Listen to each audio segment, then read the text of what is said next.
डोंगरगढ़ के जंगलों से थोड़ी दूर पर ही बना वो किला आज गुनगुनी धूप से नहाया हुआ था। अंग्रेज सैनिक अपने रोज के कामों में व्यस्त थे और अनीता पटेल चुपचाप एक कोने में खड़ी होकर सबको देख रही थी। Good morning madam. उठ गए रामदास? बड़ी देर तक सोए हो आज। बहुत दिन बाद अच्छी नींद आई थी, लेकिन आपको देखकर लग रहा है कि आप बिल्कुल भी नहीं सोई मैडम। ऐसा ही कुछ समझ लो, यहाँ कुछ ठीक नहीं है। क्यों मैडम, क्या हुआ? लगता है कि कोई भी रात को नहीं सोया है। सबके सब किसी तनाव में है।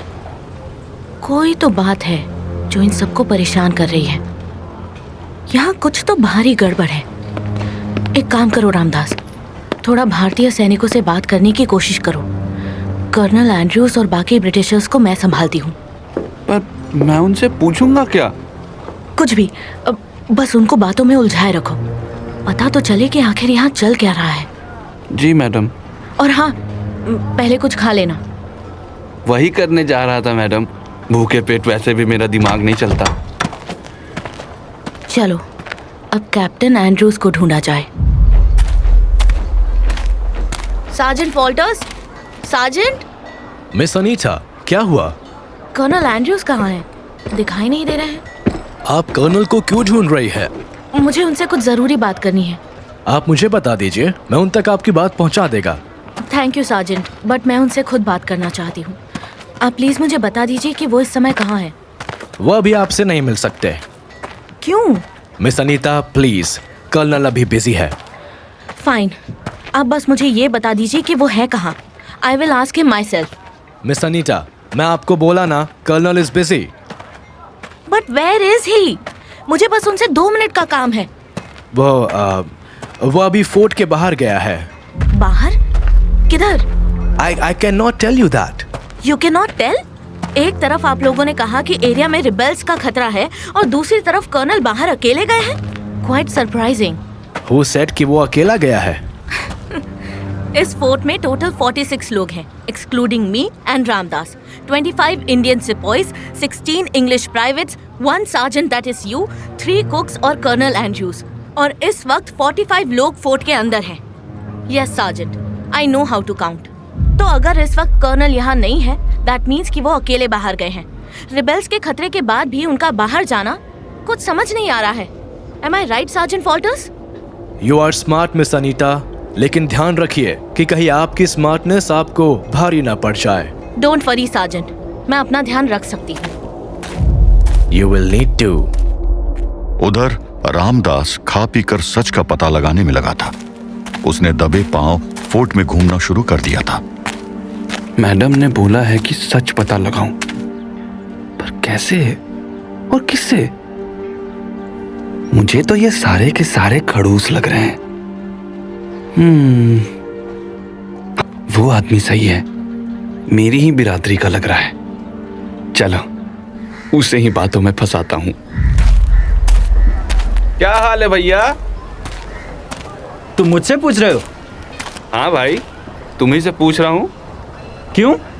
अरे भाई, अकेले बैठे बैठे ऊब रहा था, सोचा तुमसे बात कर लूं। जाओ अपना काम करो, मेरे पास फालतू का समय नहीं है। कसम से बड़े खड़ूस हो तुम। ये वाला दाव तो बेकार गया। चलो उस मोटे वाले बावर्ची को पकड़ता हूँ। राम राम भाई, क्या पका रहे हो? क्या ही पकाऊंगा, वही रोज का खाना है। सब लोगों के लिए गोश्त और बाकियों के लिए सादी दाल। क्या? अरे रोटी वोटी कुछ नहीं बनेगी क्या? यहाँ जो मिल रहा है वही बहुत है। ना जाने कब पूरी रसोई खत्म हो जाए और भूखे मरने की नौबत आ जाए। अरे बाप रे, ऐसा क्यों? मैंने तो सुना है अंग्रेज साहब लोग सीना को अच्छे से खिला पिला के रखते हैं। पहले यहाँ भी ऐसा ही था। पास के गांव से हम लोग अनाज उठा लेते थे, लेकिन अब ना वो गांव बचा है और ना ही वो गांव वासी। क्यों? सब गांव वाले कहाँ गए? जहन्नुम में। मतलब ये कि सबके सब मारे गए। मारे गए? कैसे? क्या आदिवासी विद्रोहियों ने? अरे वो खुद मारे मारे फिर रहे होंगे, वो क्या किसी को मारेंगे। और वैसे भी वो अपने लोगों को नहीं मारते हैं, उनके दुश्मन तो हम लोग हैं, यानी अंग्रेजी हुकूमत। तो फिर गांव वालों को किसने मारा? लोगों को लगता है अफवाह है, लेकिन मेरी मानो तो आज तक का सबसे खूंखार नरभक्षी था वो। सबके जिस्म चिथड़ों में फटे हुए पाए गए थे। साहब लोग कहते हैं कि शायद कोई भेड़ियों का झुंड था, लेकिन जब से हमारे सार्जेंट साहब ने उसे देखा वो तब से बीमार है और अपने कमरे से निकलता ही नहीं है। चीथड़ों में मतलब? पेड़ के पत्तों से ओस की बूंदों की जगह खून के छींटे गिरने लगे थे। ऐसा तो आतंक मचाया था उस आदमखोर ने। जिधर भी निगाहें जाती थी सिर्फ और सिर्फ इंसानी मांस के टुकड़े नजर आते थे। बच्चों तक को नहीं छोड़ा था उन दरिंदों ने। यह पहचानना मुश्किल था कि कौन सा टुकड़ा किसके जिस्म का था और बाकी क्या हुआ ये तो सिर्फ सार्जेंट हैरी साहब ही जानते हैं। Sergeant Harry? लेकिन उस रात हमले के बाद जब सार्जेंट हैरी को किले पर वापस लाया गया तो वो बिल्कुल बदल चुके थे। कपड़े फटे थे और आंखें भी फटी की फटी रह गई थी। कर्नल ने कहा उन पर भेड़ियों ने हमला किया, पर भेड़ियों के हमले के बाद सार्जेंट अपने पैरों पर चलकर तो वापस नहीं आ पाते। फिर क्या? कुछ नहीं। उस दिन से वो अपने कमरे में ही है। सारी बातें सुनकर अनीता की आंखों में एक अजीब सी चमक आ गई। रामदास के कदम अब डर के मारे लड़खड़ाने लगे थे, लेकिन वो किसी तरह अनीता को ढूंढने निकल पड़ा। अरे देख के सो सॉरी मैडम, मैंने आपको देखा नहीं। क्या हो गया रामदास? ये आंखें बंद करके किधर भागे जा रहे थे? मैं तो आपके पास ही आ रहा था मैडम। क्या हुआ? क्या पता चला? और ये तुम कांप क्यों रहे हो? मैडम, मुझे लगता है हमको इधर से निकलना चाहिए। ये जगह कुछ बहुत खतरनाक हो रहा है मैडम। अरे हुआ क्या? मैडम। और फिर रामदास एक सांस में अनीता को वो सब बताता चला गया जो उसने उस बावर्ची से सुना था। सारी बातें सुनकर अनीता की आंखों में एक अजीब सी चमक आ गई जो रामदास से छुपी नहीं रही। नहीं मैडम, बिल्कुल नहीं। क्या हुआ? क्या नहीं?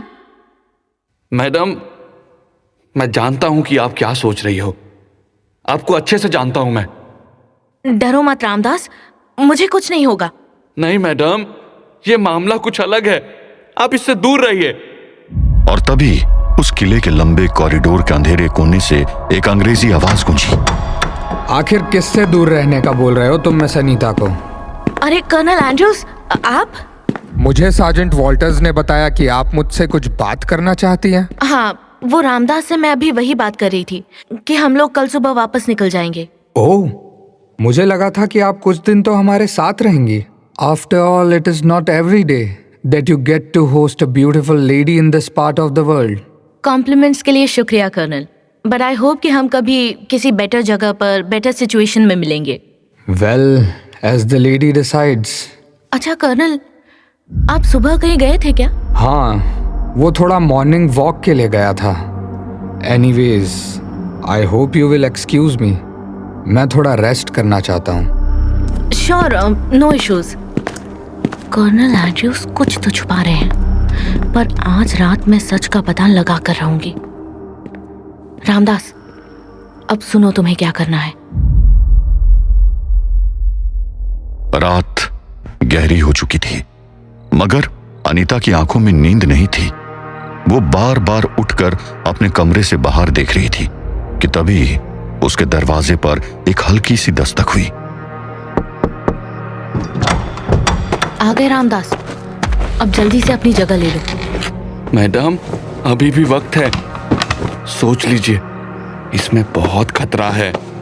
आपकी जान भी जा सकती है। जान तो सबकी एक दिन जानी ही है रामदास, चिंता मत करो, मुझे कुछ नहीं होगा। बस मेरे लौट के आने तक दरवाजा मत खोलना।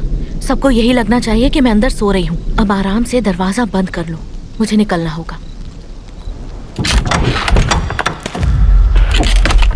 अगर मेरा सोचना सही है तो यहाँ जो कुछ भी चल रहा है उसका कर्नल एंड्रूज से कोई सीधा कनेक्शन है। मुझे उन पर नजर रखनी होगी। ये तो कर्नल एंड्रूज ही हैं। इस समय ये पूरी तरह तैयार होकर आके जा कहाँ रहे हैं, और वो भी अपनी राइफल लेकर।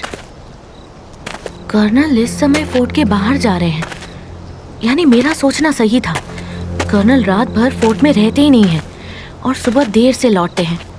उस दिन भी जब सार्जेंट वॉल्टर्स ने हमारा रास्ता रोका था, तब कर्नल अचानक कहीं से वहां पहुंच गए थे। जंगल का अंधेरा कर्नल को निगल चुका था और उसके पीछे पीछे अनीता भी उस अंधेरे में उतर गई। अरे कर्नल किधर गायब हो गए? अभी थोड़ी देर पहले तो मेरे आगे ही थे। ज्यादा दूर नहीं गए होंगे।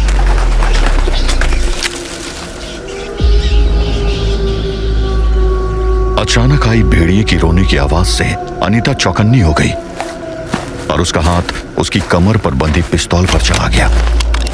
वो दबे पांव बड़े पेड़ के पीछे जाकर छुप गई। उसने धीरे से पेड़ के पीछे से उस आवाज की ओर देखा।